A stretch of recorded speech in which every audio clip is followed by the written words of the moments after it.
वसई विरार परिसरात सुरू असलेल्या मुसळधार पावसामुळे जनजीवन विस्कळीत झालं आहे. नदी नाले ओसंडून वाहत आहेत. अनेक रस्त्यांवर पाणी साचलं असल्याचे दिसून येत आहे. अशातच वसई पूर्वेकडील राजावली येथून गटाराच्या नाल्यात पाण्याच्या प्रवाहात 4 चाकी व दुचाकी वाहने वाहून गेल्याची धक्कादायक घटना समोर आली आहे. या थरारक घटनेत आपण पाहू शकता, वॅगनर कारमध्ये चालक बसलेला होता. पाण्याचा प्रवाह प्रचंड वेगवान असल्याने ही कार पाण्याच्या प्रवाहासोबत दूरपर्यंत वाहून गेली. याच दरम्यान पाण्याच्या वेगात वाहणाऱ्या या कारची जोरदार धडक एका छोट्या पुलाला बसली. या धडकेत तो पूल तुटला. सुदैवाने कार पूर्णपणे पाण्यात बुडण्यापूर्वी आणि परिस्थिती हाताबाहेर जाण्यापूर्वी चालकाने कारमधून बाहेर उडी मारली व जीव वाचवला.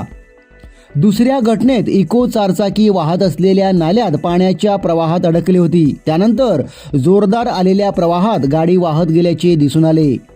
वागरलपाडा येथून पार्किंग केलेल्या 3 दुचाकी व 2 4 चाकी वाहने वाहून गेली आहेत. वसई विरार शहर महानगरपालिकेच्या अग्निशमन दलाच्या जवानांनी व परिसरातील नागरिकांनी JCBच्या सहाय्याने गाड्यांना बाहेर काढण्यासाठी प्रयत्न केले गेले. दरम्यान पालघर जिल्ह्यात मुसळधार पाऊस पाहता सतर्कतेचा इशारा शासनामार्फत देण्यात आला आहे.